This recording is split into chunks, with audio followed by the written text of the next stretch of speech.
जब यीशु इस पृथ्वी पर देह में आया, उसने एक ऐसी बात बताई जिससे मेरी जिंदगी और बहुतों की जिंदगी बदली है। उसने कहा, दो लोग थे, एक का नाम लाजर था और एक धनवान था। उसका नाम छुपाया गया है बाइबल में, क्योंकि ये कोई दृष्टांत नहीं है, ये सत्य घटना है। दृष्टांतों में प्रभु कभी किसी का नाम नहीं लेते थे।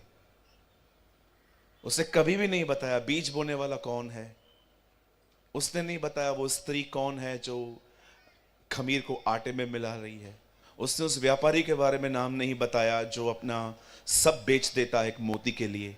लेकिन ये एक ऐसी कहानी है जिसमें हर एक का नाम है, क्योंकि ये कहानी नहीं है, ये सच्चाई है।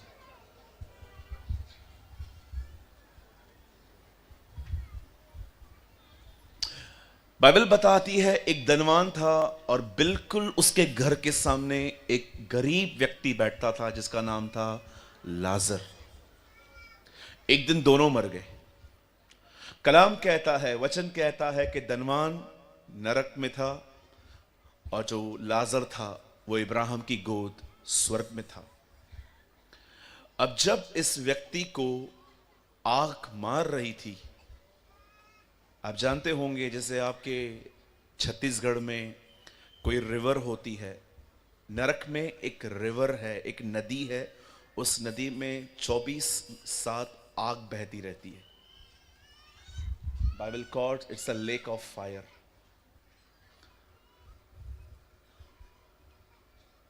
और जब यीशु ने ये कहा कि जब धनवान ने देखा कि लाजर जो है वो इब्राहिम के साथ है, तब वो उसे कहता है, हे इब्राहिम, हे पिता इब्राहिम, मेरे परिवार के कुछ लोग जिंदा हैं, इस लाजर को बोल के उनके पास जाए और उन्हें ये सब बताए जो हो रहा है। जाओ उन्हें बताओ मौत के बाद भी जिंदगी है और वो पश्चाताप कर लें। आप जानते हो वो धनवान नरक जाके समझ गया था कि वो यहां पर क्यों है। एक ही वजह से, गुनाहों की वजह से। कौन सा गुनाह किया उसने?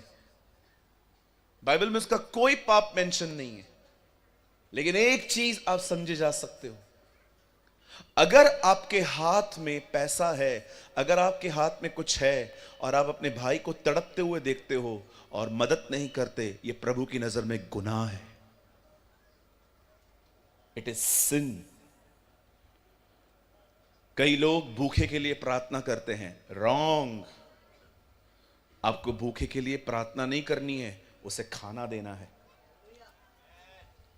ये मैं नहीं कहता हूं, ये बाइबल कहती है। जब आपके सामने कोई भूखा आता है, नंगा आता है, उसके लिए प्रेयर मत कीजिए, उसे खाना दीजिए, उसे कपड़े दीजिए। न्याय के दिन प्रभु आपसे कहेगा, मैं भूखा था, तुमने मुझे खिलाया था। आप उससे पूछोगे, प्रभु हम तो आपसे आज ही मिल रहे हैं, हमने कब आपको खिलाया? वो आपको कहेगा, जो तुमने मेरे बच्चों के साथ किया था वो तुमने मेरे साथ किया था। This is the Bible says. And जब वो इब्राहिम को ऐसा कहता है, अब बड़े ध्यान से सुनिए इब्राहिम क्या कहता है।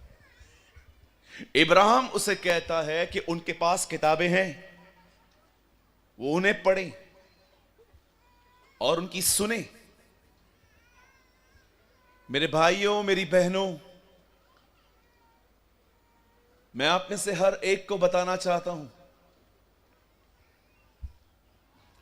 जिस वचन की इब्राहिम बात कर रहा था, वो वचन आज हमारे हाथों में है। मैं आपसे पूछना चाहता हूं, वेट, मैं आपसे पूछना चाहता हूं, क्या आप इसे पढ़ते हैं? और क्या पढ़ने के बाद आप इसमें से सुनने की कोशिश करते हैं कि परमेश्वर आपसे क्या बोलना चाहता है? जो सिर्फ पढ़ते हैं,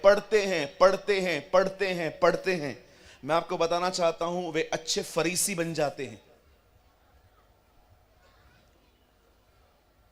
लेकिन जो सुनते हैं कि परमेश्वर मुझे क्या बोलना चाहता है, वो अच्छे चेले बनते हैं। परमेश्वर नहीं चाहता कि आप सिर्फ पढ़ने वाले व्यक्ति बने। मैं आपको एक सच्चाई बताना चाहता हूं, इसी बाइबल को पढ़ने वाले लोगों ने उसे शैतान कहा था। They were so blind, वो इतने अंधे थे कि पूरी जिंदगी जिसके ऊपर अध्ययन करते रहे, जब वो सामने आया तो उसे पहचान नहीं पाए। आप जानते, पूरी जिंदगी जिसका अध्ययन करते रहे, जब वो सामने आया तो कहते हैं ये शैतान है। जो बाइबल नहीं पढ़ता था पिलातुस, वो कहता है ये तुम्हारा राजा है। जो पढ़ते थे वो कहते हैं ये शैतान है। समझ पा रहे हैं? ये किताब चूमने के लिए नहीं मिली है।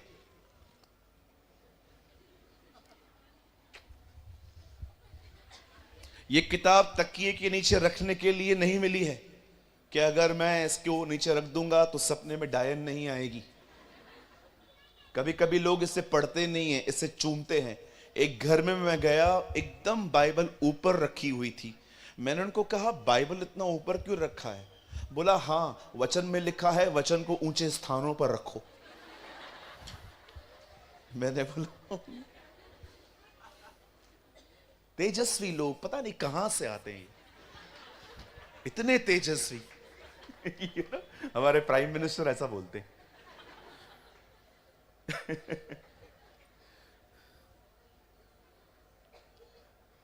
इसे पढ़िए। इब्राहिम कहता है उनके पास किताबें हैं, उसकी वो सुने। मेरे भाइयों, मेरी बहनों, मैं आपको बताना चाहता हूं, किसी चर्च में जाने से उद्धार नहीं होता, किसी पास्टर को फॉलो करने से उद्धार नहीं होता, किसी संस्था से जुड़ने से उद्धार नहीं होता। इस वचन का पालन करने से उद्धार होता है।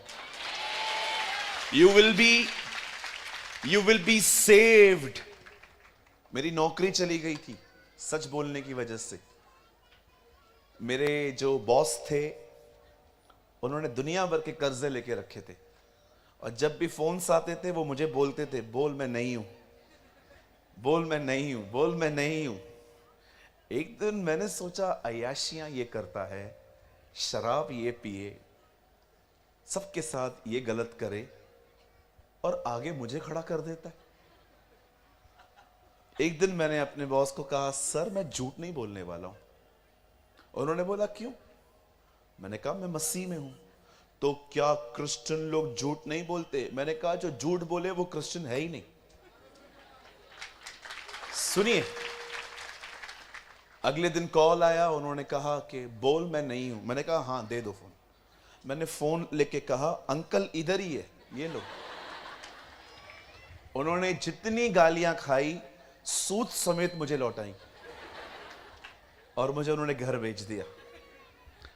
मेरी नौकरी चली गई। 2.5 साल तक घर बैठा रहा। 2.5 साल काम नहीं था। सब लोग पूछते थे काम पे क्यों नहीं जाता है? मैंने बोला काम चला गया।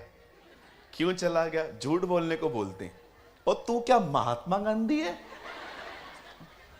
झूठ तो बोलना ही पड़ेगा। मैंने कहा नहीं, मैं नहीं बोलने वाला। अमीर और घमंडी मरने से गरीब और ईमानदार मरना बेहतर है।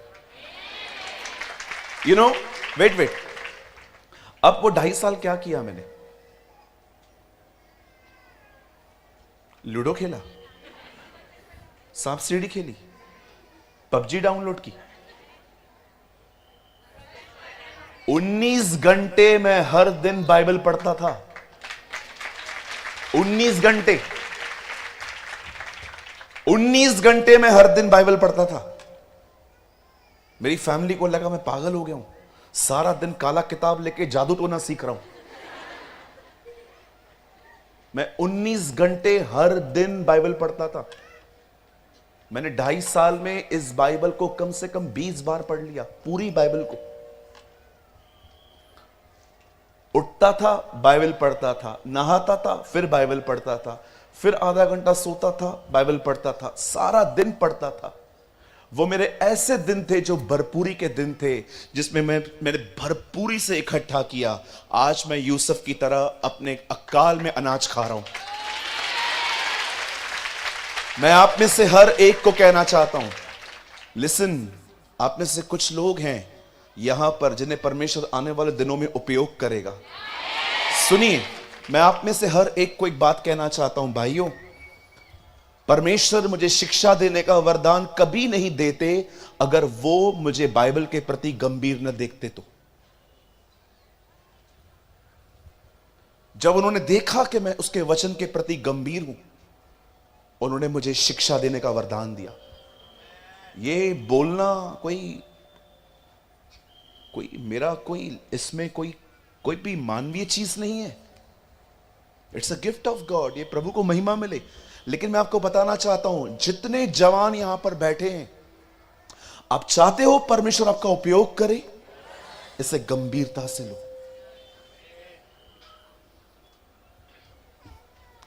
मेरे कलीसिया में गंभीर लोग हैं। हमारी कलीसिया 7 बजे लगती है, 6:45 हमारा हॉल फुल होता है, क्योंकि वो जानते हैं कि अगर हम लेट गए तो हमें जगह नहीं मिलेगी। वो सीखने वाले लोग हैं। सिर्फ चर्च अटेंड करने वाले लोग न बने, ऐसे लोग बने जो उसको आदर दें, जो उसका ऑनर करें, इसकी इज्जत करें। हजारों लैंग्वेजेस में बाइबल आज भी ट्रांसलेट नहीं हो पाई है। हम कितने आशीषित हैं, हमारे हाथ में हिंदी बाइबल है। जरा सोचिए, धन्यवाद हो भाई विलियम कैरी का, जिन्होंने मेहनत की।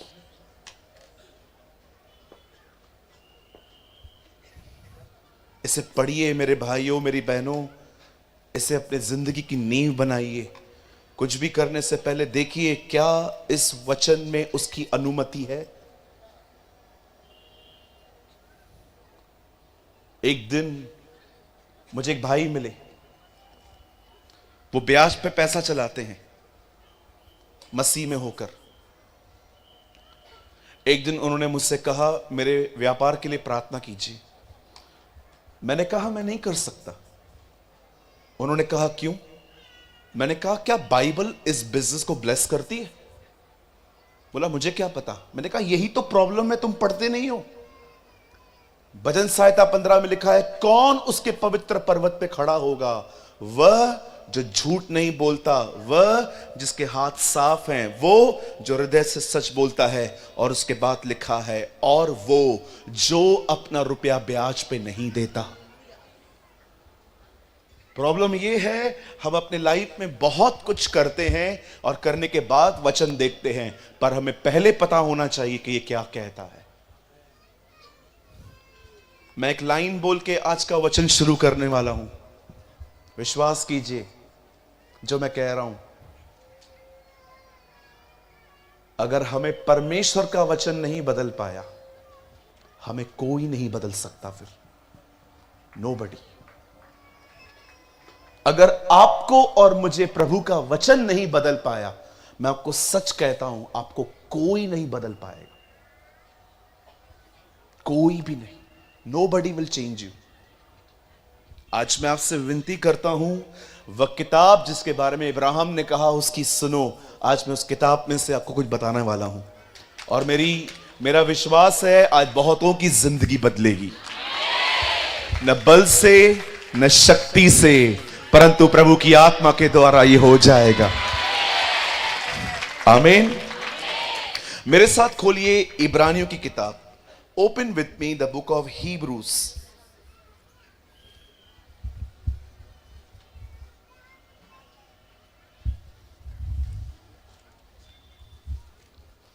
माता जी शांत हो जाइए।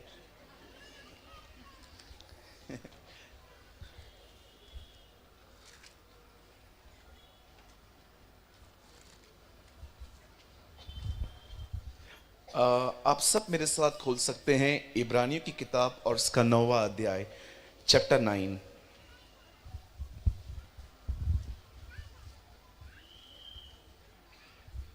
हीब्रूज चैप्टर 9, इब्रानियों की किताब उसका 9वां अध्याय। आप सब बाइबल लाए हैं? मैं देख सकता हूं आपकी बाइबल? ओ 1000 बाइबल्स। जो नहीं लाए हैं वो भी दिख रहे हैं। कहिए अपने पास वाले से, बाइबल लाया करिए। हाँ, मोबाइल लेके निकले हो ना, तो बाइबल भी लिया करो। बोलो, बाइबल मोबाइल पे बात में पढ़नी है, हार्ड कॉपी पढ़नी है, राइट?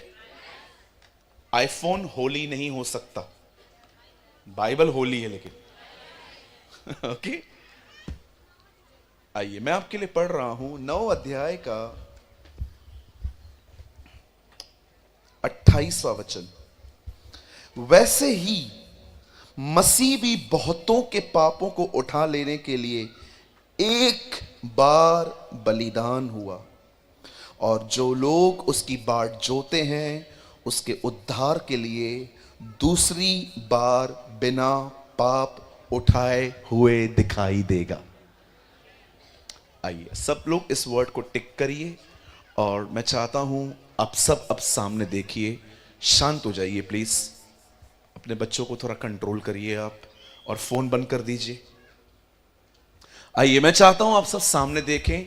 मेरे पास कोई लंबा मैसेज नहीं है, मैं 9 बजे से पहले इस सभा को फिनिश कर दूंगा। मैं चाहता हूं आप सब मेरे सामने देखें, बड़े ध्यान से सुनिए।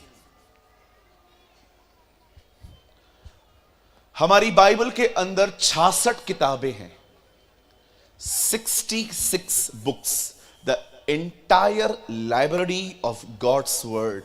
ये पूरी बाइबल के अंदर 66 किताबें हैं। 40 लोगों ने इसे मिलकर लिखा है। कहते हैं 1600 से अधिक साल लग गए इसे लिखने में।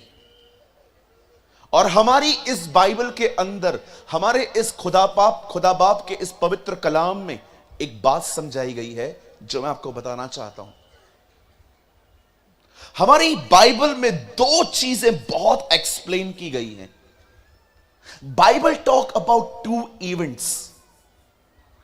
एक, प्रभु यीशु मसीह का बदन में आना, और दूसरा उसका बादलों पे आना। आप पूरी बाइबल पढ़ लीजिए, आपको पता चलेगा कि बाइबल इन 2 चीजों पे बहुत जोर देती है। एक, उसका बदन में प्रकट होना, दूसरा उसका बादलों पे प्रकट होना। और मैं आपको बताना चाहता हूं, बाइबल का पहला व्यक्ति जिसने यीशु को बादलों पर आते हुए देखा था, वो हनोक है। He is the first person in the Bible. आदम की 7वीं पीढ़ी का मनुष्य हनोक, उसने प्रभु और उसके पवित्र जनों को आते हुए देखा। यहूदा में लिखा है। क्यों यीशु को 2 बार आना पड़ा? वो एक बार आ चुका है, एक बार आने वाला है। आइए मैं चाहता हूं अब आप सब ध्यान दें। बाइबल बताती है आज से बहुत साल पहले सर्वशक्तिमान परमेश्वर ने इस दुनिया को बनाने के द्वारा अपने आप को प्रकट किया। सबसे पहले परमेश्वर ने अपने आप को इस सृष्टि को बनाने के द्वारा प्रकट किया है, रिवील किया है। वचन कहता है कुछ भी नहीं था, तब परमेश्वर था, और एक दिन सब खत्म हो जाएगा, फिर भी परमेश्वर होगा। इन द बिगिनिंग गॉड, आदि में परमेश्वर था। हमारी बाइबल में शैतान की शुरुआत भी है, शैतान का अंत भी है। हमारी बाइबल में खुदा की कोई शुरुआत नहीं है, कोई अंत नहीं है। वो था, वो है, वो आने वाला है। आमीन। बाइबल बताती है परमेश्वर ने अपने आप को इस दुनिया को बनाने के द्वारा प्रकट किया। उसने हर दिन कुछ कहा और ये दुनिया बनती गई, और जैसे ये दुनिया बन गई, उसने इस दुनिया का वारिस बनाया मनुष्य, आप और मैं। हमारी पढ़ाई कहती है इंसान पहले बंदर था, फिर इंसान बना। मैं आपको बताना चाहता हूं यह बिल्कुल गलत है। हम पहले भी मनुष्य थे, हम आज भी मनुष्य ही हैं। एक एक बच्चा पढ़ने के बाद अपने घर आया, अपनी मम्मी को बोलता है, मम्मी मुझे टीचर ने आज कहा कि इंसान पहले बंदर थे, क्या यह सच है मां? उसकी मां ने कहा, नहीं नहीं बेटा, बाइबल में लिखा है पर प्रभु ने इंसान बनाया, हम बंदर नहीं थे। बच्चा सोच में पड़ गया, टीचर तो बोल रही है हम बंदर थे। फिर वो अपने पिताजी के पास जाता है, बोलता है, पप्पा टीचर बोलती है हम पहले बंदर थे, मां बोलती है हम इंसान थे, आप क्या बोलते हो? बोला, नहीं नहीं बेटा, इंसान पहले बंदर था। अब मां कहती है हम इंसान थे, बाप कहता है हम बंदर थे। अब बच्चा कंफ्यूज हो गया, वापस मां के पास, मम्मी आप तो बोलते हो हम इंसान थे, पप्पा बोलता है हम बंदर थे, सच क्या है? उसकी मां ने कहा, बेटा मैंने तुझे अपनी कहानी बताई, तेरे बाप ने उसे तुझे अपनी कहानी बताई है। मैं इंसान से निकली हूं, वो बंदर से आया है।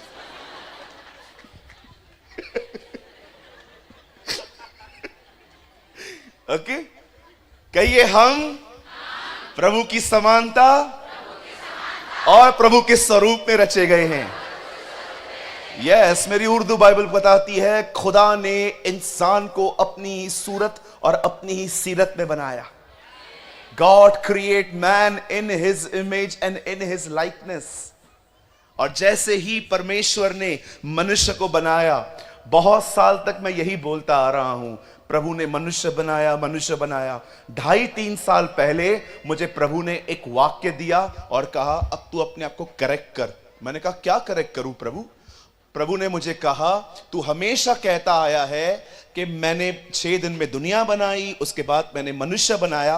अब तू ये कहा कर, 6 दिन में मैंने सृष्टि बनाई, उसके बाद मैंने अपना घर बनाया। Oh thank you Jesus. अपने हाथ को उठाइए, कहिए मैं प्रभु का घर हूं, कहिए परमेश्वर मुझ में रहता है, कहिए मसीह जो महिमा की आशा है वो मुझ में रहता है। आमीन आमीन। यस, परमेश्वर आपके अंदर रहता है। जब कभी कभी लोग मुझे कहते हैं, ब्रदर आप किसी और को क्यों मानते हो, इतने सारे हैं आप उनको क्यों नहीं मानते, मैं उनको हमेशा कहता हूं, तुम जिसे बाहर ढूंढ रहे हो वो मेरे अंदर रहता है। हमेशा याद रखिए, जिसको दुनिया आज बाहर ढूंढ रही है वो आपके अंदर रहता है। God lives in you. क्या तुम नहीं जानते कि हम सब परमेश्वर का मंदिर हैं? परमेश्वर हाथ के बनाए हुए मंदिरों में नहीं रहता, परमेश्वर अपने हाथ के बनाए हुए मंदिर में रहता है, और वो आप हैं। ओह गॉड लिव्स इन यू, वो आपके अंदर रहता है। प्लीज भाइयों ये बात समझ लो, आप उसे नहीं बना सकते, उसने आपको बनाया है। बाइबल बताती है उससे दुनिया बनाई, इंसान बनाया, और उसके बाद उसने उसे एक बाग में रख दिया, जिसे इंग्लिश में कहा जाता है ईडन गार्डन, हिंदी में कहा जाता है अदन की वाटिका, इन उर्दू वी कॉल भागे अदन। और जब परमेश्वर ने उस इंसान को वहां पर रख दिया और उसके बाद परमेश्वर ने कहा तू सब कुछ खा सकता है, कुछ भी मना नहीं है, लेकिन एक पेड़ ऐसा है जिसका नाम है भले और बुरे के ज्ञान का वृक्ष, तू उसे मत खाना। बाइबल बताती है ये बोलकर परमेश्वर स्वर्ग चला गया। आप जानते हो अदन की वाटिका कहां थी? जानना चाहते? मिडिल ईस्ट में एक देश है इराक, वहां पर थी, बिल्कुल इजराइल के थोड़ा सा दूर। इजराइल के बाद जो है वो यर्दन आता है, यर्दन के बाद सऊदी आता है, उसके कुछ समय के बाद बगदाद इराक आता है, वहां पर अदन की वाटिका थी। और जब परमेश्वर ने अदन की वाटिका में उन्हें रख दिया, उन्हें आज्ञा दी, पर अब वहां पर क्या हुआ? वहां पर बाइबल बताती है वहां शैतान आया। कैसे आया? सांप के रूप में। बोलिए सांप। आप जानते हो उसने सांप को क्यों चुना? क्योंकि सांप चतुर था। बोलिए चतुर था। बोलिए चतुर। आपको एक बात समझाऊं, कहिए मुझे ज्यादा चतुर नहीं बनना है। ज्यादा चतुर बनोगे उसके हाथ में आ जाओगे। समझ रहे? बोलिए चतुर नहीं बनना है।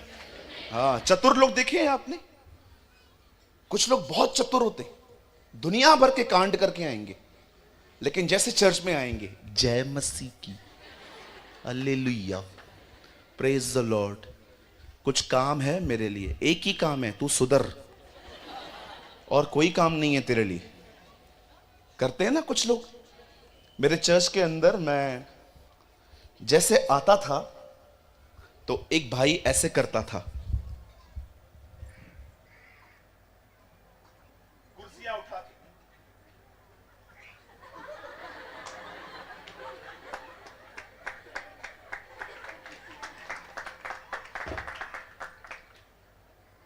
और जैसे मैं चला जाता था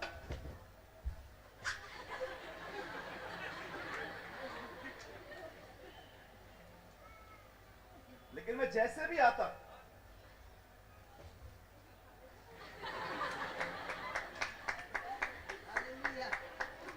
इस बात के लिए हालेलुया,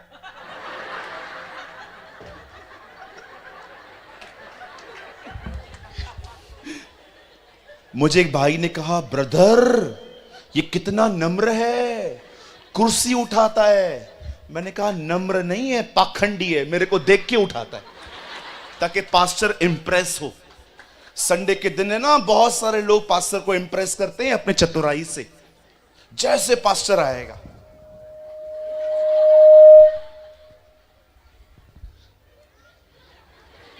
खड़े होंगे,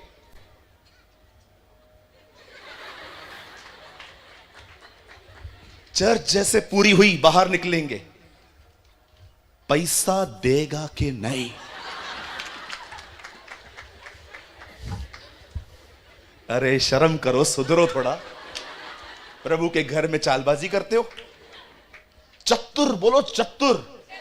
बहुत सारे लोग चतुर हैं, बहुत चतुर हैं।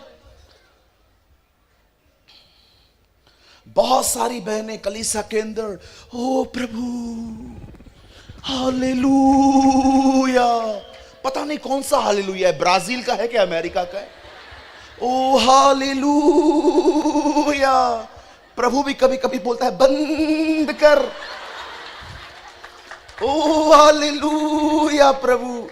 ओ जैसे घर पे जाएगी पति को, ए जी ए गधे, ओ जी ओ गधे, लेकिन चर्च के अंदर, प्रभु मेरे जीने का मकसद तू है।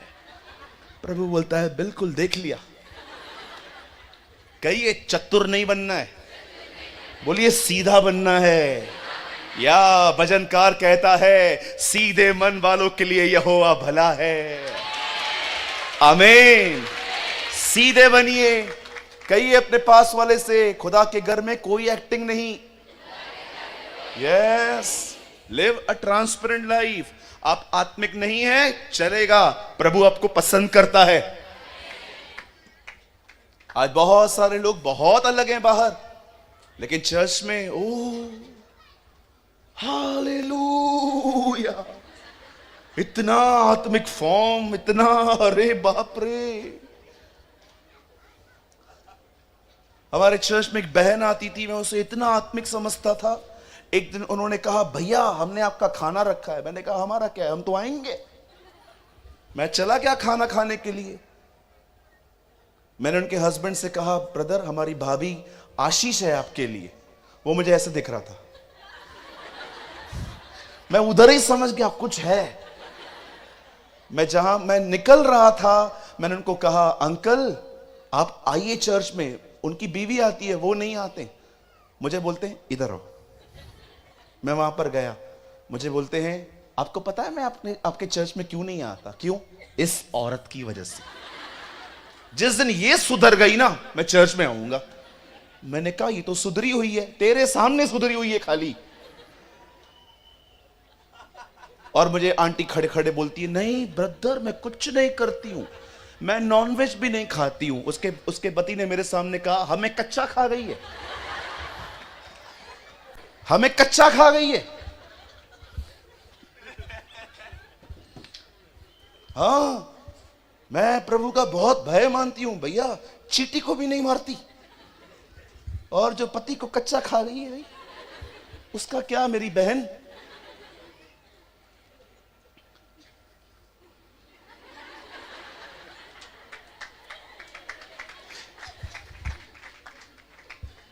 कहिए सीधा बनना है, know acting.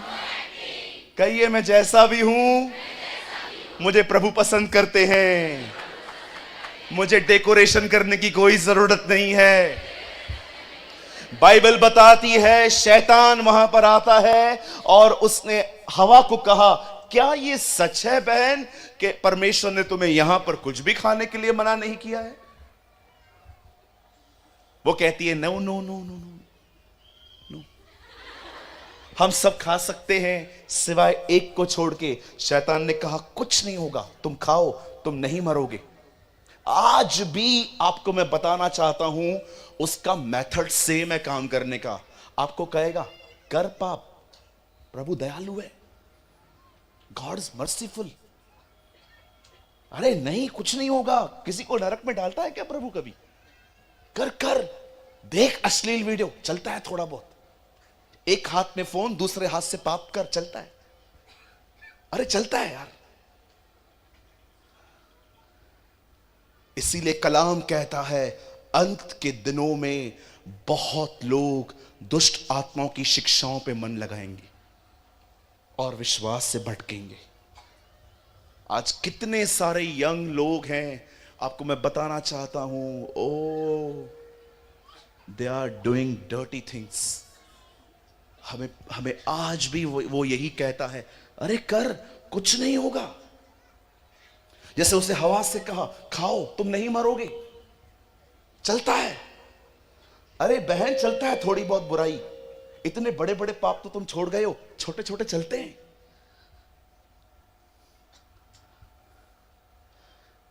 You know the Bible says हवा ने फल खाया और आदम को भी खिलाया। आप जानते हो इंसान की पहली टेस्टिंग क्या थी? कि वो अपने शरीर से प्यार करेगा कि परमेश्वर से। हर परीक्षा सृष्टि और सृष्टिकर्ता के बीच में है। जीवन में बहुत बार ऐसी चीजें आएंगी, या तो दुनिया चुनो या दुनिया को बनाने वाले को। हवा को भूख नहीं लगी थी तो भी उससे तोड़ के खा लिया। हमारे प्रभु को 40 दिन के बाद भूख लगी तो भी नहीं खाया। क्यों? क्या यीशु नहीं बना सकता था? अरे यीशु चाहता तो शैतान को पत्थर सारी दुनिया को रोटी बना देता, लेकिन उसे क्यों नहीं बनाया? क्योंकि जो आज्ञा वहां से आई थी कि तू पत्थर को रोटी बना, तू खा सकता है, यीशु जानता था यह बात परमेश्वर की तरफ से नहीं आई है अब तक। मैसेज ट्रांसलेशन में लिखा गया है, शैतान मैं नहीं बनाऊंगा पत्थर को रोटी। क्यों? क्योंकि मैंने अब तक बाप से नहीं सुना है। I never hear from my father. जब हवा ने फल खाया और आदम ने भी फल खाया, वहां से पाप का जन्म हुआ। इससे पहले भी पाप हुआ था, लेकिन मनुष्यों में यहां से पाप आया। उसके बाद देखिए, जब परमेश्वर वहां पर आता है, आके कहता है, आदम तू कहां है? आदम छुपा हुआ था। और जब आदम सामने आता है, प्रभु से कहता है, जिस फल को मैंने खाने के लिए तुम्हें मना किया था, क्या वो तुमने खाया? कभी कभी आपको बाइबल पढ़ते समय यह सवाल नहीं आता कि प्रभु तू क्या बात कर रहा है? तू वही परमेश्वर है जिसे दुनिया को बनाने से पहले उसका अंत देख लिया। तू उत्पत्ति में खड़े होकर प्रकाशित हुआ के देख लेता है। तू सर्वशक्तिमान, सर्वज्ञानी, सर्वव्यापी परमेश्वर है, और तुझे इतना नहीं पता कि उन्होंने फल खाया कि नहीं? मैं आपको बताना चाहता हूं, परमेश्वर जानता था, लेकिन परमेश्वर उम्मीद कर रहा था कि वो मान ले। वो मान ले। आप जानते हो नए नियम के अंदर यीशु फरीसियों को क्या कहता है? तुमसे पहले चोर और वैश्याएं परमेश्वर के राज्य में आएंगे। मैं आपसे पूछना चाहता हूं भाइयों बहनों, मुझे बताइए उन फरीसियों में ऐसा क्या नहीं था जो चोर और लुटेरों में था? वे ईमानदार थे। They were honest. God never demand holiness. परमेश्वर कभी किसी से पवित्रता की मांग नहीं करता। वो हमेशा मांग करता है कि हम ईमानदार बने, हम माने कि हम गलत हैं। आज बहुत सारे जो लोग हैं ना, उन्हें गुस्सा आता है ना, आप उन्हें बोलोगे ना आप गुस्सा क्यों करते हो, जानते हो क्या बोलेंगे? मैं नहीं करता, ये दिलाता है। यही कारण है कि आज भी बहुत सारे लोग खुदा से मसीह में रह के भी दूर हैं, क्योंकि वो ईमानदार नहीं है। They are not honest. जब परमेश्वर ने देखा कि मनुष्य ने पाप किया, वो आया, उसने मौका दिया। उसके बाद भी जब परमेश्वर ने देखा कि वो नहीं मान रहे हैं, तब परमेश्वर ने कहा अब निकलो तुम यहां से, अब मुझे तुम्हारी जरूरत नहीं है, जाओ यहां से। और जिस समय आदम अपने नंगेपन को ढांपकर पत्तों से जब बाहर जा ही रहा था, तब परमेश्वर ने उसे रोका, वेट। और परमेश्वर ने वहां पर एक जानवर बलिदान किया और उसकी चमड़ी निकाली जिसके पीछे के साइड में खून लगा हुआ था। और परमेश्वर ने उसे बुलाकर उस चमड़ी से उसे ढांका। यह भविष्यवाणी थी कि एक दिन एक व्यक्ति आएगा, मारा जाएगा, खून बहाएगा और तुम माफ किए जाओगे।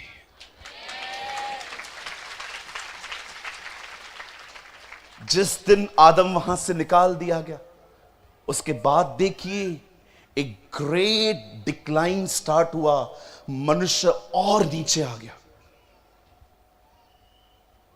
आदम के बच्चों ने उसके बेटे ने उसके बेटे की हत्या कर दी। केन ने हाबिल को मार दिया। उसके बाद आप आगे पढ़िए, पुरुषों के साथ विवाह करने लग गए, स्त्रियां स्त्रियों के साथ विवाह करने लग गई।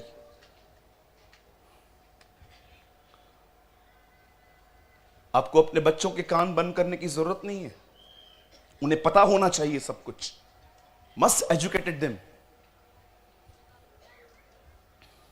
ये बातें पता होनी चाहिए आपके बच्चों को, ताकि कोई उनका शोषण न करे कभी। आजकल बहुत सारे लोग इस विषय में बात नहीं करते। जानते हो उन दिनों में क्या हुआ? पाप बढ़ता गया, बढ़ता गया, बढ़ता गया। मैं आपको बताना चाहता हूं हम आज कहां पहुंच गए हैं। बॉम्बे में, मुंबई में लड़के प्रेग्नेंट हो रहे हैं। मैं मजाक नहीं कर रहा हूं। मुंबई में लड़के गर्भवती हो रहे हैं। आप सोचिए हम कहां पहुंच गए हैं। बाइबल बताती है आदम के निकलने के बाद पाप बढ़ता गया, और दूसरी तरफ परमेश्वर एक व्यक्ति के आने के लिए भविष्यवाणियां करता रहा। यीशु के 700 साल पहले बाइबल बताती है एक भविष्यवक्ता आया जिसका नाम था यशाया। उसने एक भविष्यवाणी की, एक कुंवारी गर्भवती होगी, पुत्र जनेगी, उसका नाम इमैनुएल रखा जाएगा, जिसका अर्थ है परमेश्वर हमारे साथ। बाइबल बताती है उसने भविष्यवाणी की।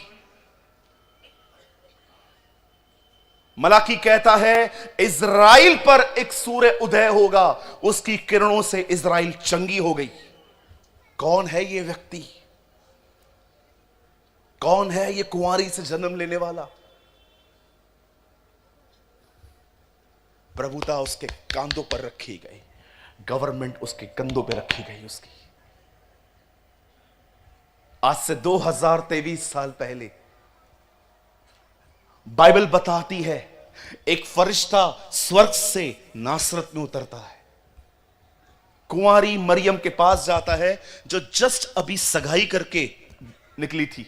उसकी एंगेजमेंट हो गई थी यूसुफ नामक एक व्यक्ति के साथ। और बाइबल बताती है स्वर्गदूत उसके पास आकर कहता है मरियम डर मत, तुझ पर परमेश्वर का अनुग्रह हुआ है, तू एक बेटा जनेगी, उसका नाम यीशु रखना, और वह अपने लोगों को लंदन जाने के लिए वीजा दिलाएगा। है ना? यही तो सुनते हैं हम लोग इन दिनों में। हे मरियम, तू बेटा जनेगी, उसका नाम यीशु रखना, वो तुम्हें एक घर के ऊपर दूसरा माला बना के दे देगा। है ना? One man of God said, एक प्रभु के दास ने कहा,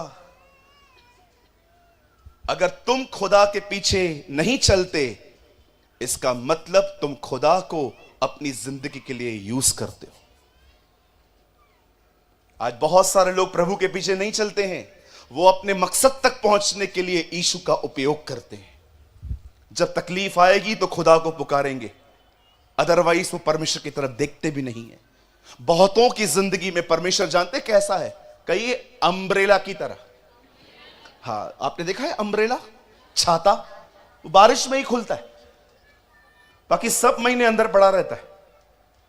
जब प्रॉब्लम आएगी, ओ प्रभु, हे प्रभु, हाय प्रभु, लेकिन जब प्रॉब्लम नहीं होगी खुश होंगे।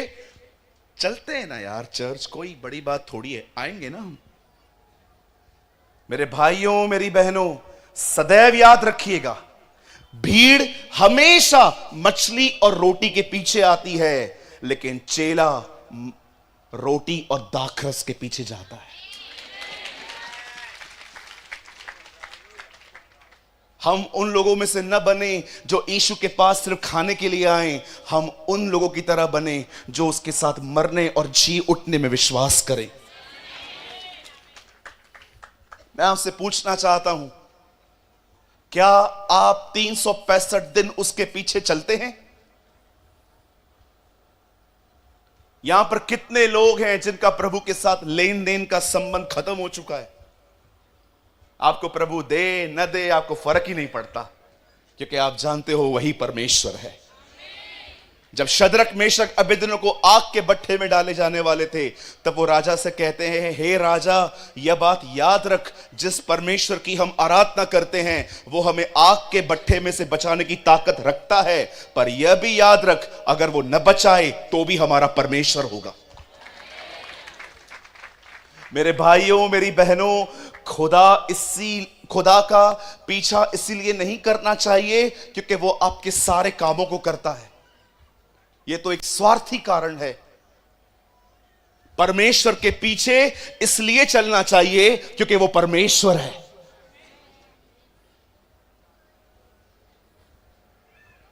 मेरा लेन देन का संबंध खुदा से सालों पहले खत्म हो गया, सालों पहले खत्म हो गया। आपका भी खत्म होना चाहिए। आप एक ऐसे व्यक्ति बनिए जो हर समय उसका पीछा करे। 75 साल की उम्र में परमेश्वर इब्राहिम के पास आके कहता है, हे इब्राहिम, तुझे बेटा दूंगा, तुझे ये दूंगा, वो दूंगा। 99 साल हो गए, 24 साल हो गए, बच्चा नहीं मिला। और जब वो 99 वर्ष का हो गया, बाइबल बताती है इब्राहिम के सामने परमेश्वर आया और इब्राहिम उसे देख के दौड़ने लग गया, उसके पैरों पे गिरा। एक व्यक्ति की प्रार्थना का उत्तर 24 साल से नहीं आया है, लेकिन आज भी प्रभु को देखकर वो दौड़ रहा था। वो आज भी उसके पीछे दौड़ रहा था। कहां हैं ऐसे लोग जिनका परमेश्वर कोई काम न करे पर आज भी वो उसके पीछे दौड़ते हैं? 24 साल हो गए, उसकी दुआओं का उत्तर नहीं आया, लेकिन आज भी प्रभु को सामने देखकर वो दौड़ रहा था।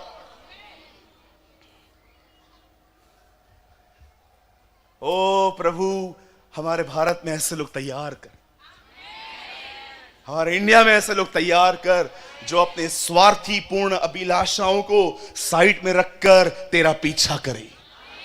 उन्हें कोई वास्ता नहीं है तू उनके लिए क्या कर सकता है, उन्हें कोई वास्ता नहीं है कि तू उन्हें अपनी मंजिल तक पहुंचाएगा कि नहीं। वो मात्र तेरी तरह बनना चाहते।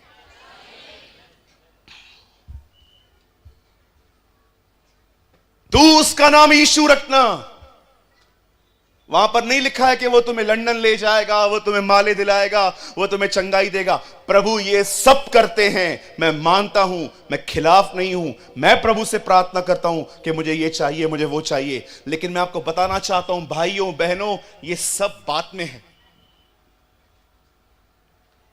वचन कहता है, स्वर्गदूत ने मरियम से कहा, मरियम डर मत, तुझे एक बेटा पैदा होगा, उसका नाम यीशु रखना, क्योंकि वह अपने लोगों का उनके पापों से उद्धार करेगा। मेरे भाइयों मेरी बहनों, छत्तीसगढ़ ये बात जान लीजिए, हमारे पापों ने हमें परमेश्वर से दूर किया है। यीशु मसीह हमारा कफारा है, यीशु हमारे लिए बलिदान हुआ है ताकि हम वापस उस पिता से मिल पाएं। ये उसके आने का कारण है। इसीलिए बाइबल बताती है वो मेल का सुसमाचार लेकर आया, मेल मिलाप का, अमीर बनने का नहीं। ये वो लोग कहते हैं जिनको सिर्फ भीड़ इकट्ठी करनी है, लेकिन एक सच्चा व्यक्ति आपको बताएगा कि यीशु मसीह आपके गुनाहों के लिए मरा ताकि आपको खुदा से मिला सके। और जैसे यीशु मसीह पैदा होता है, बाइबल बताती है 8वें दिन उसका खतना किया गया, उसका नाम यीशु रखा गया। 12 साल की उम्र में एक बार वो मंदिर में दिखाई दिया, उसके बाद वो 18 साल शांत रहा। वचन कहता है जब वो 30 साल का हुआ, ही वाइंड अप एवरीथिंग, उसने सब कुछ बंद किया और दरियाए यरदन पे गया। वहां पर उसका चचेरा भाई यूहन्ना बपतिस्मा दाता प्रचार कर रहा था, पापों से मन फिराओ। कोई पाप न करने के बाद भी बाइबल बताती है वो वहां पर गया, उससे बपतिस्मा लिया, और बपतिस्मा लेने के बाद बाइबल बताती है रूहे कुदूस, पवित्र आत्मा उसके ऊपर उतरा और उसने अपनी सेवा शुरू की। और जब उसने अपनी सेवा शुरू की, अब मैं आपको उस सेवकाई के बारे में एक छोटा इंसिडेंट बताना चाहता हूं, वेरी शॉर्ट इंसिडेंट। आप जानते हैं एक दिन क्या हुआ? वचन कहता है यीशु मसीह कुछ लोगों के साथ बैठे थे। इस ग्रुप में थे चुंगी लेने वाले। बोलिए चुंगी लेने वाले। इनका नाम बहुत खराब होता था उन दिनों में। अगर कोई चुंगी लेने वाला किसके सामने गुजरता था ना, उसको देखकर लोग थूकते थे, ऐसे लोग थूकते थे उनको देखकर। बाइबल बताती है जहां यीशु बैठता था वहां चुंगी लेने वाले बैठते थे। ऐसे लोग जिनको आज हम अपने चर्च में देखना भी नहीं चाहते। अगर हमारे बीच में कोई पापी आ जाए, सब उसको घूर घूर के देखते हैं। चुंगी लेने वाले, वैश्याएं, प्रोस्टिट्यूट्स, ऐसी बहनें जो मजबूरी से अपने देह को बेचती हैं,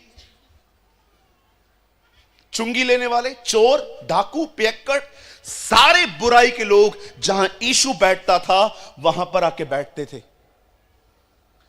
इवन बाइबल बताती है उन दिनों में उसका एक नाम रखा गया लोगों के द्वारा, पापियों का मित्र।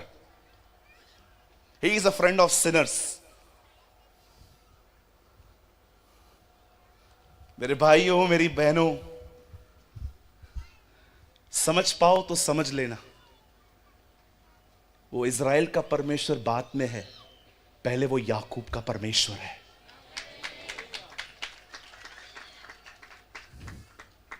कुछ ही लोग समझे होंगे।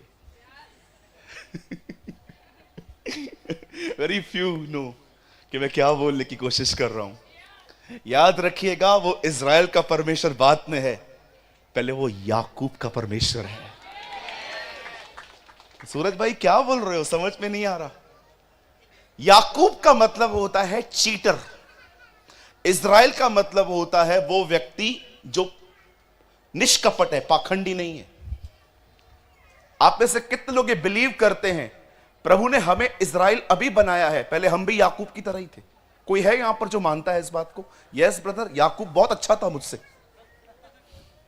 मैं याकूब से बुरा था। कितनी बहनें मानती हैं? कितने लोग मानते हैं कि हम याकूब की तरह थे? चीटर, एक नंबर के चीटर, पैसे लेके गली गली बदलने वाले लोग।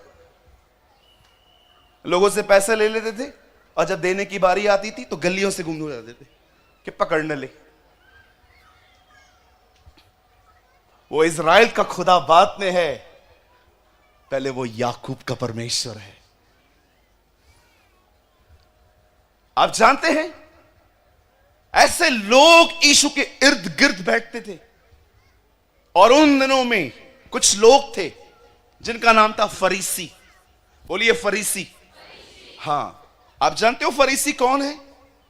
यहां देखिए,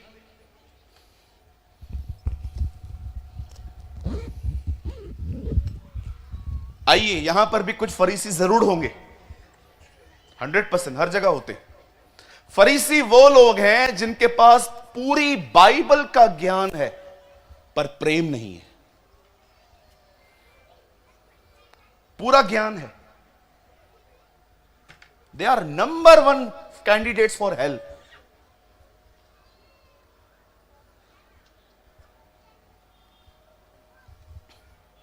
एक व्यक्ति एक सीनियर मैन ऑफ गॉड से मिलता है, बोलता है अंकल फरीसी कौन है? बोलता है बेटा फरीसी वो लोग हैं जिनके पास पूरा ज्ञान है पर प्रेम नहीं है। अच्छा अंकल ये 2000 साल पहले किधर रहते थे? बेटा ये इजराइल में रहते थे। अंकल अभी भी जिंदा है? हाँ हैं। कहां रहते हैं? हमारे अंदर। आजकल लोगों को बहुत अच्छा ज्ञान है, मैं आपसे पूछना चाहता हूं प्रेम है? आप क्षमा करते हो सबको? हेलो, कितने लोग हैं यहां पर मुझे बताइए, ज्ञान आपके पास बहुत जबरदस्त है। ओ मैं तुम्हें बताता हूं प्रकाशित वाक्य के 7 कटोरे क्या है, मैं तुम्हें बताता हूं केन की पत्नी कौन है। मुझे किसी ने कहा केन की पत्नी कौन है बताओ। मैंने कहा जरूर मैं बताऊंगा वो कौन है। बोला बताओ। मैंने कहा इधर आओ कान में बताता हूं। और जैसे वो आ गया है मैंने कहा मुझे नहीं पता। मुझे एक बात बताइए, जब बाइबल उसका नाम नहीं देती तो खुदेड़ खुदेड़ के कहां से क्यों निकालते हो? बस अपने आप को ज्ञानी साबित करना है। ऐसे बहुत से लोग हैं जिनको प्रकाशित वाक्य के 7 कटोरों के बारे में पता है। मैं तुम्हें बताता हूं 7 सील क्या होती है। बैठो मैं तुम्हें बताता हूं। बैठो बैठो मैं तुम्हें बताता हूं। ओ बैठ गए हम।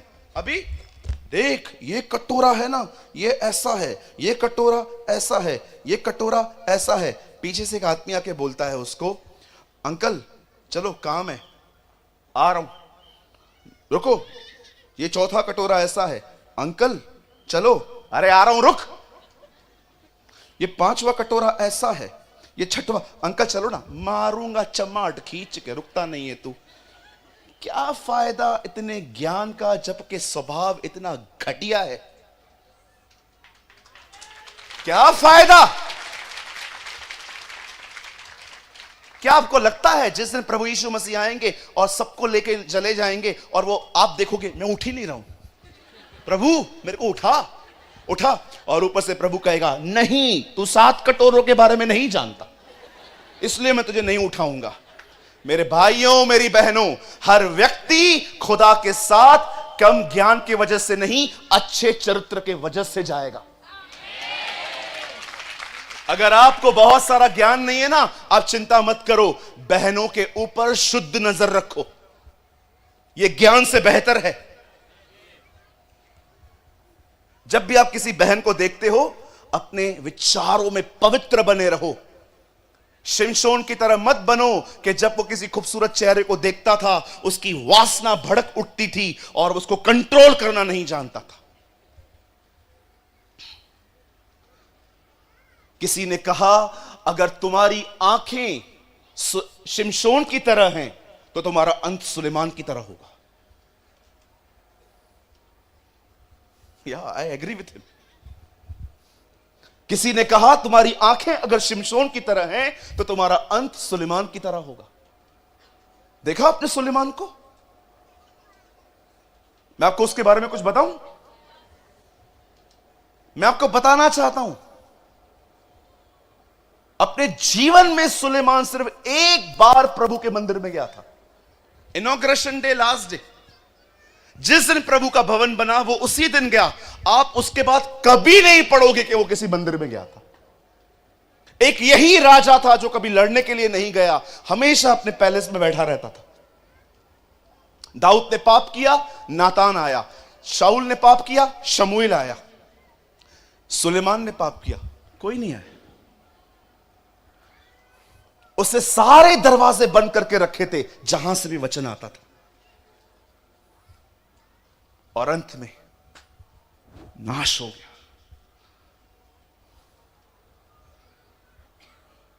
अब पढ़ के देखिए, इनॉग्रेशन डे, लास्ट, कभी मंदिर में ही नहीं गया।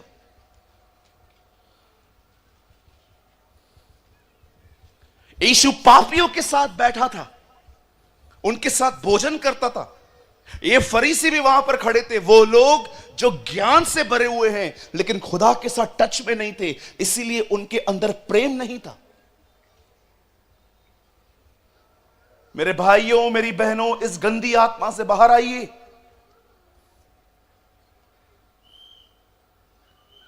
कुछ लोगों की ज्ञान की टांग बहुत बड़ी है, प्रेम की टांग बहुत छोटी है, इसलिए लंगड़ा के चलते रहते। इसीलिए इब्रानियों में लिखा है, ध्यान दो कहीं लंगड़ा भटक न जाए। This is written. आपने कभी किसी लंगड़े व्यक्ति को देखा है? वो लंगड़ा क्यों है बेचारा? वो क्यों ऐसे से चलता रहता है? क्योंकि उसकी टांगे इम्बैलेंस है। उसकी एक टांग छोटी है, एक टांग बड़ी है। मैं प्रभु को कह रहा था, प्रभु आपने यहां पर क्यों लिखा है कि लंगड़ा भटक न जाए? हां सूरज, कुछ लोग की ज्ञान की टांग इतनी बड़ी है और प्रेम की टांग इतनी छोटी है, इसलिए सारा दिन ऐसे ही चलते रहते हैं। आप जानते हो बाइबल की पहली आज्ञा क्या है? तू ज्ञान के वृक्ष में से मत खाना। First command in the Bible. Knowledge के पीछे मत भागना, एक अच्छे चरित्र के पीछे भागना। बिली ग्राम ने कहा, पैसे चले गए वापस आएंगे, बीमार हो गए चंगाई आ जाएगी, लेकिन जिस दिन चरित्र चला गया उस दिन सब चला जाएगा। मैं पुराने लोगों के लिए एक बात कहूं,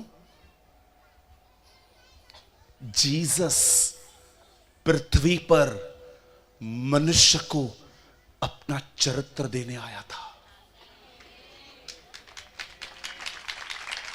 बिलीव मी, यीशु मसीह इस पृथ्वी पर एक्चुअली मनुष्य को अपना चरित्र देने आया था। इसीलिए उसके प्रचारों में पहली पहली बात होती थी, धन्य है वे जो दीन हैं, धन्य है जो नम्र हैं, धन्य है वे जो दयालु हैं, धन्य है जो मन के शुद्ध हैं। आप जानते हो ये क्या है? ये उसका खुद का स्वभाव है जो वो इंसान को देने आया। वो ऐसे लोगों के साथ बैठ के खाना खाता था, और एक दिन फरीसी वहां पर आके कहते हैं, अरे तू कौन है? उसके चेले कहते हैं, ये हमारा परमेश्वर है, प्रभु है, हमारा गुरु है। और वो लोग कहते हैं, ये परमेश्वर होके, गुरु होके, प्रभु होके इनके साथ भोजन करता है। लिखा है, यीशु मुड़े और उन्होंने कहा, मैं धर्मियों के लिए नहीं, मैं पापियों के लिए आया हूं। सुनिए मेरे भाइयों, मेरी बहनों, सुनिए, यहां देखिए, यहां देखिए। मैं 10-15 मिनट के अंदर यह मैसेज खत्म कर दूंगा। सुनिए, यीशु ने यह बात कही, उसके कुछ समय के बाद बाइबल बताती है यीशु गिरफ्तार हुआ, वो अरेस्ट हुआ। वचन कहता है 12 साल की उम्र के बाद वो पहली बार पूरी रात यरूशलेम में रहा था। और आपको पता है, जिस रात वो यरूशलेम में रहा उसी रात वो गिरफ्तार हुआ, वो अरेस्ट हुआ। उसे दाढ़ी से पकड़ के लेके गए, उसे कोड़े मारे गए। उसे मार खाते खाते वो इतना कमजोर हो गया था कि वो अपनी लकड़ी तक उठा के नहीं पा रहा था। इसीलिए उन्होंने एक व्यक्ति को पकड़ा जिसका नाम था शिमोन कुरेनी, और उसको कहा, तू उसकी लकड़ी उठा के चल। इतिहास कहता है क्रूस पर चढ़ने से पहले ही 45 से 50% खून बह चुका था, पूरी ब्लीडिंग हो गई थी। और जब वो लोग उस पहाड़ पे उसे ले जा रहे थे, खोपड़ी का स्थान गुलगता अर्थात कलवरी, वचन कहता है जब वो उसको चढ़ा रहे थे वो चढ़ नहीं पा रहा था। इतिहास किताबें कहती है कई बार यीशु के हाथ से लकड़ी गिर गई थी और वो उसे वापस उठा के देते थे। और जब वो वहां पर गया वो लकड़ी पे मरा और उससे प्रार्थना की, हे परमेश्वर, हे पिता, इन्हें क्षमा कर, फॉरगिव देम, ये नहीं जानते ये क्या कर रहे हैं। प्रभु ये कैसे हो सकता है, कोई हत्या कर रहा है और उसे पता नहीं चले। नहीं सूरज, वो मार रहे थे, वो इस बात को जानते थे, पर वो नहीं जानते थे वो किसे मार रहे थे। They don't know। और जब यीशु को मरने के बाद उस लकड़ी से नीचे उतारा गया, उन दिनों में धनवानों की पहचान होती थी, वे अपनी कब्र खुद खरीदते थे। वचन कहता है उससे एक व्यक्ति ने अपनी कब्र गिफ्ट में दी कि जब मर गया है तो हम इसे यहां रखेंगे। और जब उसे कब्र में रखा गया, बाइबल बताती है 3 दिन के बाद जब बहनें उसके बदन में से ये सोच करके उसमें से बदबू आती होगी, अपने हाथ में परफ्यूम्स, सुगंधित वस्तुएं लेके जब जा रही थी कि वो उसके बदन की मालिश कर पाए, और जब वो वहां पर जा रही थी पत्थर लुढ़का हुआ था, अंदर बदन नहीं था, और स्वर्गदूत अंदर से कहते हैं तुम क्या ढूंढ रही हो, जाओ वह जी उठा है।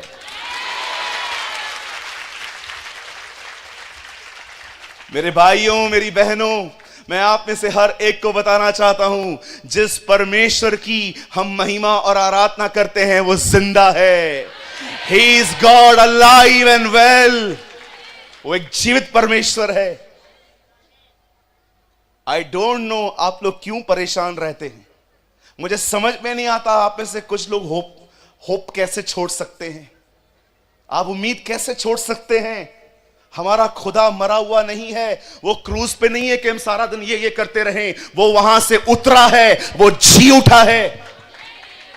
आपका खुदा क्रूज पे चढ़ा हुआ नहीं है कि उसको देख के ऐसे ऐसे करने की जरूरत है। कब्र खाली है, वो मुर्दों में से जिंदा हुआ है। He arose from the death। पतरस कहता है यह नामुमकिन था कि मौत उसे बांध के रख सके। वचन कहता है वो मृत्यु के बंधनों को तोड़ के वहां से निकला। और आप जानते हैं, सुनिए, अब जिंदा होने के बाद भी वो हमारे बीच में 40 दिन, सवा महीना वो हमारे बीच में रहा। मछली खा के दिखाई, प्रेरितों के काम में लिखा गया है उसने पक्के प्रमाणों से दिखाया कि वो जिंदा है। और 40वें दिन वो जिंदा उठा लिया गया। सुनिए, यहां देखिए, जब वो जिंदा उठाया गया और लोग ऊपर की तरफ देख रहे थे, तब वहां पर स्वर्गदूत आते हैं और चेलों को कहते हैं ऊपर क्या देख रहे हो, यही यीशु जो उठा लिया गया है दोबारा लौटेगा। सुनिए, अब सुनिए, आप में से यहां पर जितने भी लोग बैठे हैं, चाहे बुजुर्ग हैं, चाहे आप जवान हैं, चाहे आप टीन हैं, सुनिए, याद रखिएगा, यीशु पहली बार जब आया तो उसने कहा मैं धर्मियों के लिए नहीं, मैं पापियों के लिए आया हूं। लेकिन मैं आपको बताना चाहता हूं, उसका पहली बार आना पापियों के लिए था, धर्मियों के लिए नहीं। लेकिन अब उसका दोबारा आना पापियों के लिए नहीं, धर्मियों के लिए होगा। यह बाइबल का एक लौता वचन है, इब्रानियों 9:28, जिसमें उसके दोनों बार आने के बारे में लिखा है। जिन लोगों के लिए बलिदान वो हुआ, अब जो उसकी बाट जो रहे हैं वो उससे बगैर पाप के देखेंगे। आज मैं आपसे एक सवाल पूछना चाहता हूं, यहां पर जहां पर भी आप लोग बैठे हैं, आई हैव अ क्वेश्चन। क्या आप एक धर्मी व्यक्ति हैं? Are you a righteous one? अब वो किसी पापी के लिए नहीं आने वाला है, अब वो धर्मियों के लिए आएगा। कौन होते हैं धर्मी? कुछ लोग कहते हैं यीशु के नाम पर विश्वास करने वाले धर्मी ठहरते हैं। मानता हूं मैं, लेकिन इसमें धर्मीपन पूरा नहीं होता।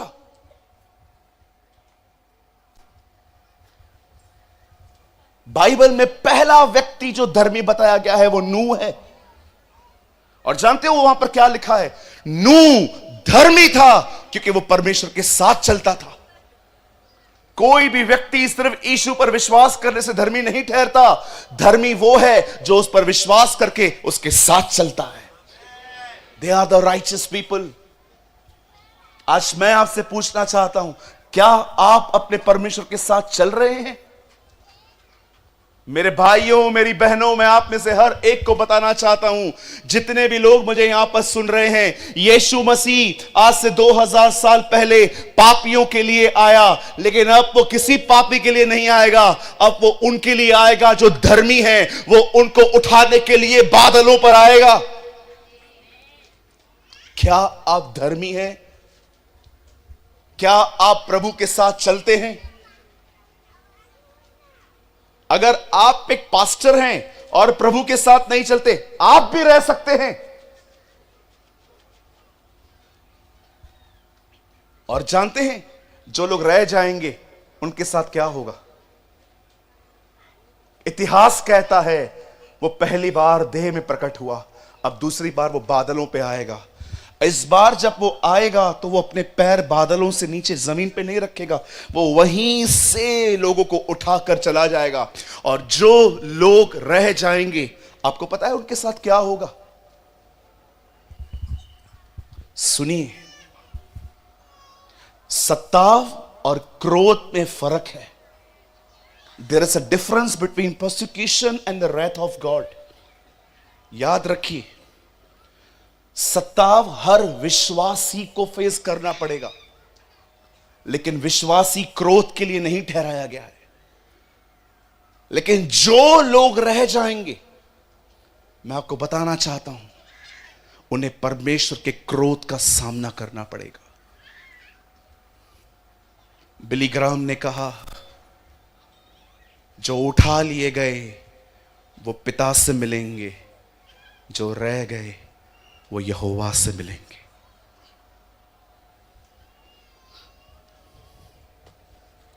Shall I repeat again? फिर से कहूं, जो उठा लिए गए वो एक प्यारे परमेश्वर से मिलेंगे, जो रह गए वो उसी परमेश्वर यहोवा से मिलेंगे। वो उसके क्रोध को फेस करेंगे। और जानते हो क्रोध क्या होता है?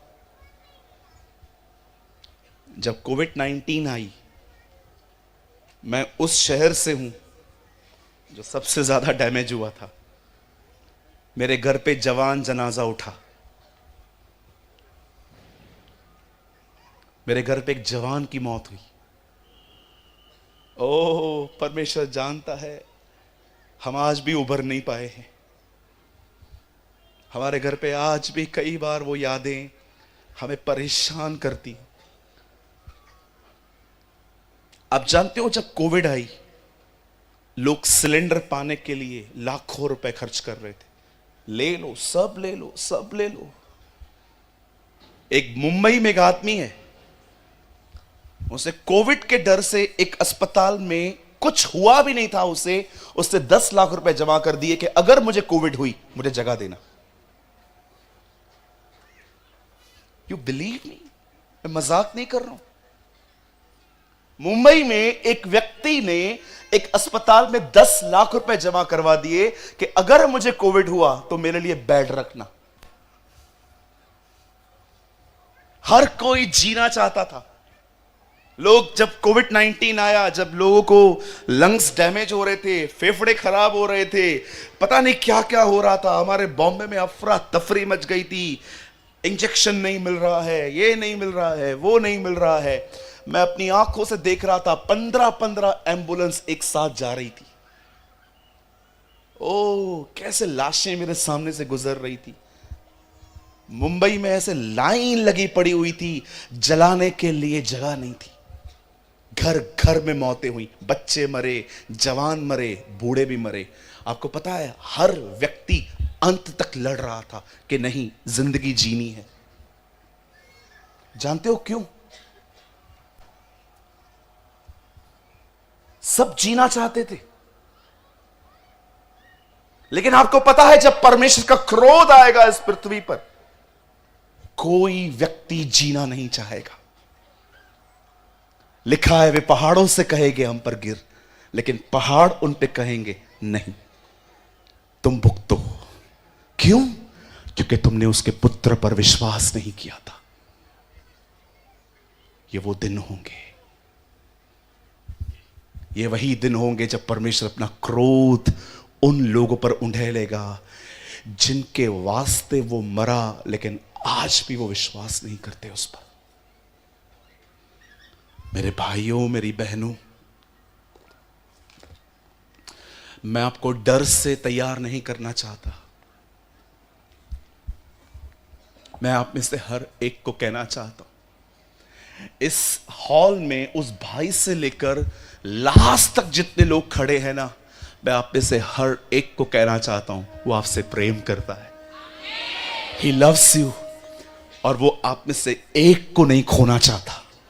वो चाहता है कि जब वो आए आप तैयार रहें और आप उठा लिए जाएं। मैं आप में से हर एक को कहना चाहता हूं, बहुत जल्द वो आने वाला है। बहुत जल्द हम अपने घर जाएंगे। लेकिन मैं फिर से कहता हूं, उसका पहली बार आना पापियों के लिए था, उसका दूसरी बार आना धर्मियों के लिए होगा। और धर्मी वो हैं जो परमेश्वर के साथ चलते हैं, उसकी आज्ञाओं को मानते हैं। आज से बहुत साल पहले एक व्यक्ति खुदा के साथ चलता था, उसका नाम हनोक था। वो जीवित उठा लिया गया, आज तक उसका पता नहीं है।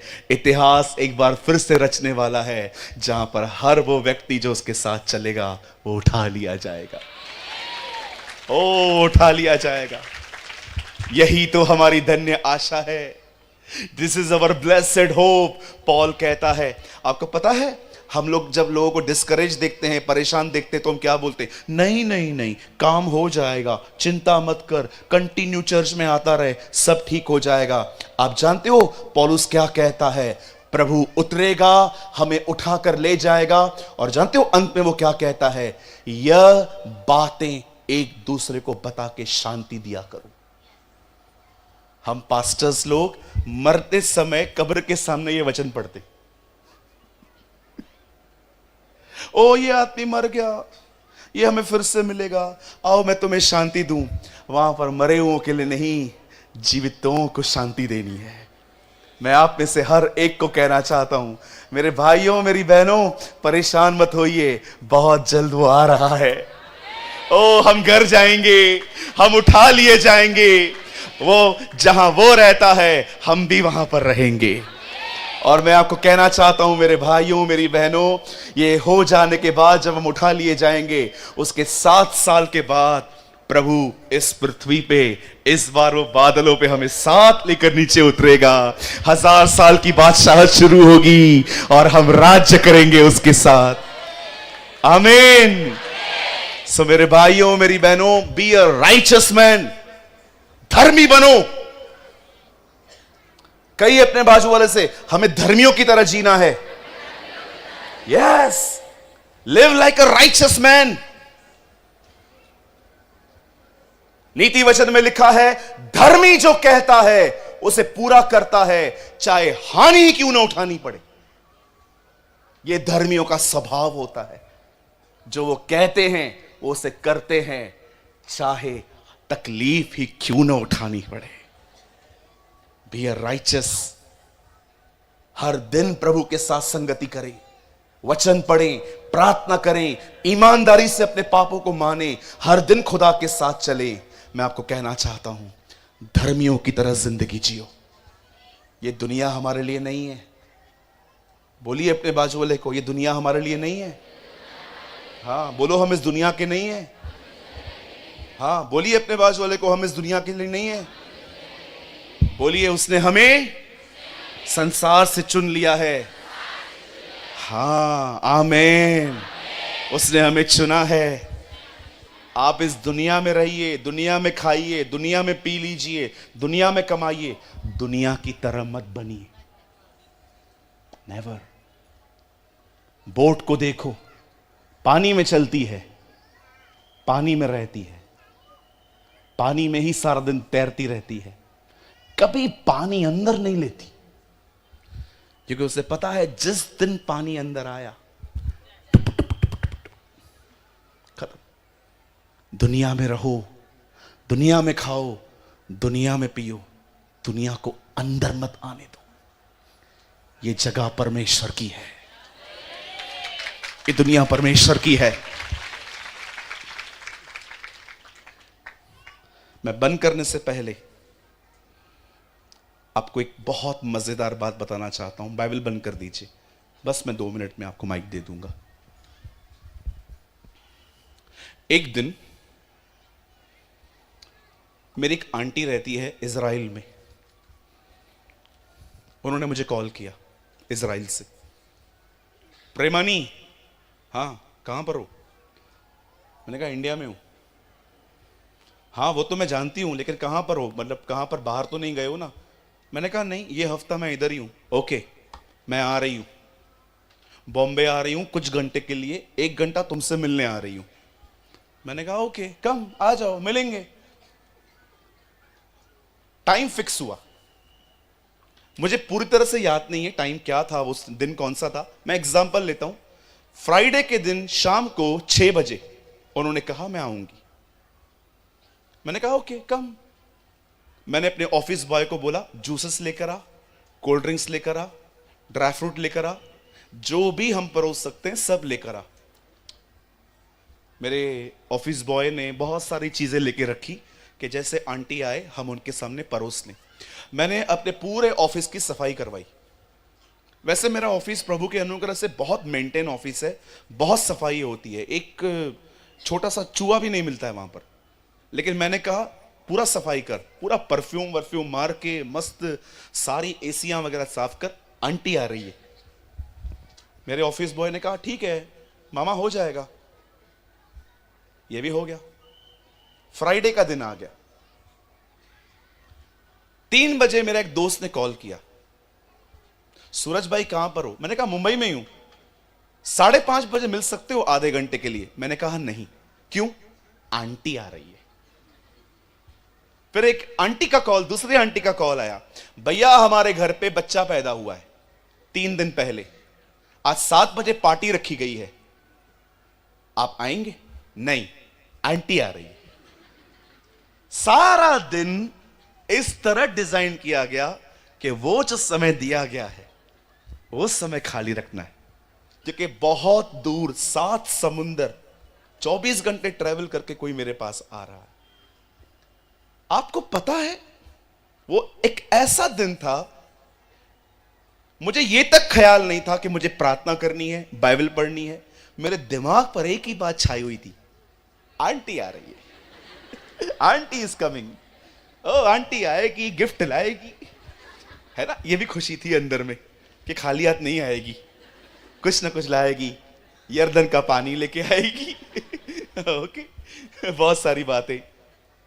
6 बजे मैंने कॉल किया, आंटी कहां हो? बस बस मैं आ रही हूं, मेरे साथ मेरे कजिन ब्रदर हैं, वो आपके नगर को जानते हैं, वो मुझे लेके आ रहे हैं। ओके, 7 बज गए, आंटी नहीं आई है। इस बीच दूसरा एक कॉल आया एक पास्टर का, ब्रदर एक मीटिंग रखवाना चाहते हैं। अच्छा अंकल, बाद में कॉल करता हूं, बाद में डिस्कस करता हूं, मीटिंग रखनी है तो डिस्कस तो करना पड़ेगा। क्यों, अभी क्यों नहीं? आंटी आ रही है। Oh aunty is coming, aunty is coming, aunty is coming. आखिर 7:30 पौने 8 बजे आंटी आई, एक बाइबल लेके आई इजराइल से, वहां का ड्राई फ्रूट लेकर आई, ऑफिस में आके बैठी, मुझे ब्लेस किया, मुझे खर्ची भी दी। मैंने वो खर्ची दिल से ले भी ली और मैंने रखा।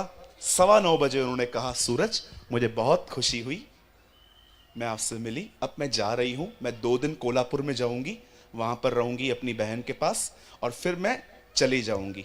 मैं रात को सोया, मुझे प्रभु ने कहा आंटी गई। कहाँ गई? आंटी के बेटे इधर आ, हाँ प्रभु बोल। सुन, देख, तूने सारे काम किए, लेकिन तेरा दिमाग एक ही जगह पे था, आंटी। तैयारी यही है, सब काम करो, मन उसके आने में। वो आ रहा है, वो आ रहा है, वो आ रहा है। He is coming। ओ वो आ रहा है, वो आ रहा है। ये तैयारी है। Are you eager like this? क्या आप अपने खुदा के लिए इतने ईगर हैं? ओ कोई आपको पिक्चर पे चले, ओ चल तो आज पिक्चर लगी है। नहीं, मैं नहीं चल सकता। क्यों? Jesus is coming. भैया आज रात को दारू पार्टी है, चल थोड़ा थोड़ा। नहीं, क्यों? मेरा प्रभु आ रहा है। बहनों, ओ मेरी बहनों, चलो आज सारी बहनें इकट्ठी हो रही हैं सास की बुराई करने के लिए, आप भी आ जाओ। नहीं, मैं नहीं आ सकती। क्यों? My lord is coming. मेरा परमेश्वर आ रहा है। ओ इसीलिए विलाप गीत, ओ सॉरी, श्रेष्ठ गीत की दुल्हन कहती है, मैं तो सो रही थी, मन जाग रहा था, मन जाग रहा था। ये होती है प्रिपरेशन, कि आप कुछ भी करो पर आपका मन उसमें लगा हुआ है। इसे कहते हैं तैयारी। आप अपनी जिंदगी ऐसे बना देते हैं कि आप सब काम करते हैं, लेकिन आपका मन उसमें लगा रहता है। Oh no no no no no, he is coming. Oh वो आ रहा है। चल भैया पत्ते खेलेंगे, पत्ते। नहीं नहीं नहीं, मैं नहीं खेल सकता। क्यों? वो आ रहा है। ये बातें बता के एक दूसरे को शांति दिया करो।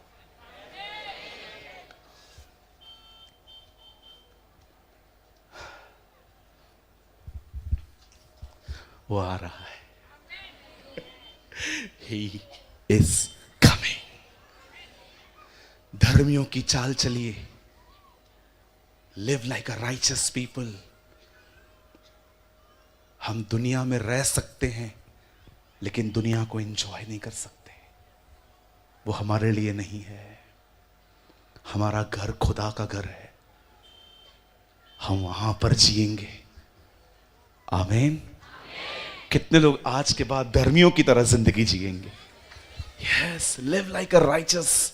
जो खुदा कहता है वो करो, और हम उठा लिए जाएंगे। आमीन। आइए मेरे भाई, मेरी बहन, अपने स्थानों पे खड़े हो जाए। कोई